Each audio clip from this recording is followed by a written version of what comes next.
Bonjour à tous, je suis en compagnie d'Olivier sur la chaîne YouTube de Cessia. Salut Olivier. Salut Antonio, et une fois n'est pas coutume, on va inverser les rôles aujourd'hui parce que on est sur un bloc-notes Braille, le Braille Sense, et c'est toi qui pilotes Antonio, c'est ça? C'est ça. Ok, et tu vas nous parler d'une nouvelle fonctionnalité qui vient d'être ajoutée au Braille Sense après avoir été ajoutée chez d'autres fabricants, qui est EOL. Eh bien oui, parce que pour les passionnés de lecture dont je suis, Est-ce que tu peux nous expliquer voilà, de quoi il s'agit déjà? alors EOL, pour ceux qui ne le sauraient pas, c'est une bibliothèque spécialisée sur laquelle on peut télécharger des ouvrages. Voilà. Bibliothèque qui est gérée et qui dépend de l'association Valentin A8 et de sa médiathèque. Tout à fait.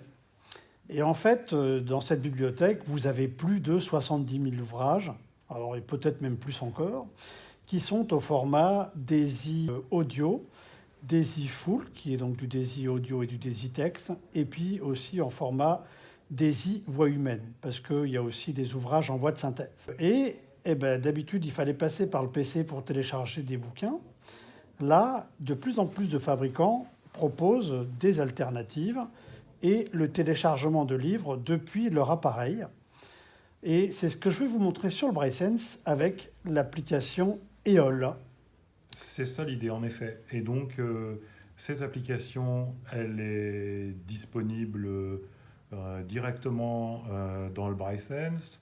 Si jamais il y a des mises à jour, il est possible aussi de la télécharger en utilisant un petit utilitaire, je crois, qui se trouve dans un sous-menu du menu principal. Et on va voir ça avec toi, Antonio. Je voudrais juste rajouter qu'en plus, la médiathèque de l'AVH est en train de reprendre une ancienne bibliothèque qui est la BNFA, ce qui fait que le nombre d'ouvrages va encore augmenter. Je Donc, confirme. c'est très intéressant. Ouais.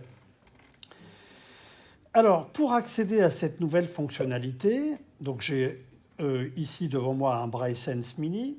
Je vais donc aller dans le lecteur de livres depuis le menu principal. Bloc-notes, N, email, E, média, M, livre, K. Lecteur des I, D, livre. Lecteur de documents, K, livre, éole, E. Et livre. voilà, notre éole est là. Donc je valide pour rentrer dedans. Nom d'utilisateur. Alors là, il va nous 10 proposer 646 le nom éditions Braille il nous informatique. propose le nom d'utilisateur. Et là, il faut taper un nom d'utilisateur qui a été fourni par la médiathèque, à savoir qu'on ne peut pas utiliser l'adresse mail ici. J'ai fait plusieurs Non. essais Ouais. et l'adresse mail ne fonctionne pas. Sur le site, on peut l'utiliser, mais là, c'est différent et on doit utiliser impérativement le nom d'utilisateur qui a été fourni. C'est ça. Euh, C'est ça. Donc il y en a un, tu peux passer au champ suivant. Alors, je vais passer au champ suivant. Mot de passe. Je vais pas, acte, on est d'accord. 99 enregistrer le nom d'utilisateur. Alors, il me propose d'enregistrer le nom d'utilisateur, d'enregistrer le mot de passe. Je me déplace avec la touche F3 pour faire l'équivalent de ma tabulation. Et je vais... Connexion automatique, case à cocher, décocher. Alors, je l'ai décoché parce que voilà. Se connecter bouton. Et je vais faire se connecter. Mot à 3 listes déroulantes. Alors là, il me propose une recherche par mot.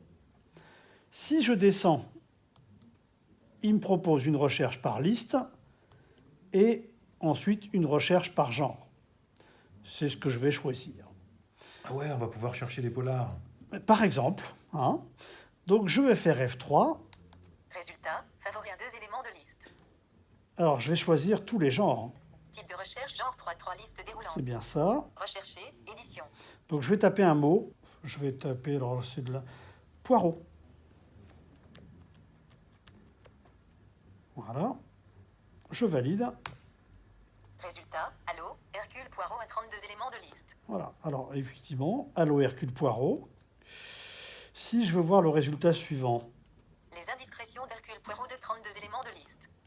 ABC contre Poirot 3, 32 éléments allez, de je vais liste. prendre ça, histoire de... D'accord. Je vais Donc, il faire suffit F3. Que tu fasses entrer, je crois, et ça télécharge. Alors, je peux faire entrer pour télécharger, Ouais. Mais on peut voir les autres options, tu as raison, avec F3. et je vais voir parce qu'il va nous dire des choses. Information, espace entrée I, bouton. Voilà, je peux connaître les informations sur l'ouvrage. Page suivante, espace entrée N, bouton. Non. Télécharger, bouton. Et Voilà. télécharger. Mais j'aurais pu accéder directement à télécharger en validant effectivement. Je le fais ici.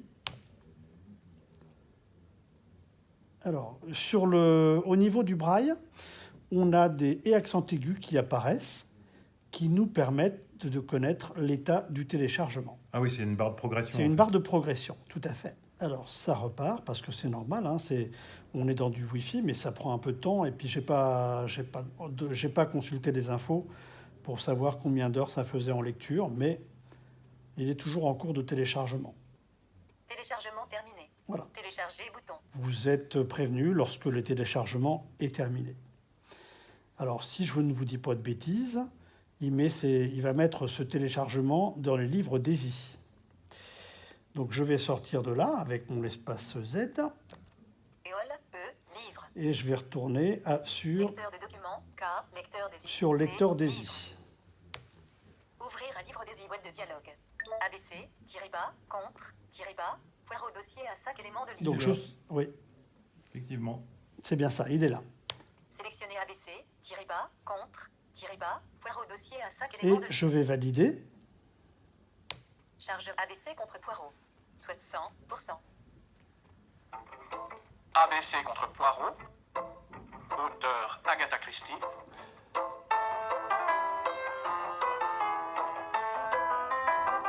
Super. Pause. Voilà, espace faisant lecture-pause. Donc voilà, on a téléchargé un livre. C'est une fonctionnalité très intéressante. Et pas d'inquiétude si vous trouvez que c'est long le téléchargement. Voilà, on est en Wi-Fi, ne l'oubliez pas. Et puis ça dépend vraiment de la longueur du livre. Merci Antonio, c'est effectivement très intéressant. Ça permet de récupérer directement ces bouquins sans être obligé de passer par un PC et par l'intermédiaire d'une clé ou d'une carte SD. Ça permet donc en plus d'avoir accès à la bibliothèque en étant dans l'interface du bloc-notes, ce qui est toujours intéressant. Merci pour cette vidéo. Merci à tous. On vous dit à bientôt. À bientôt.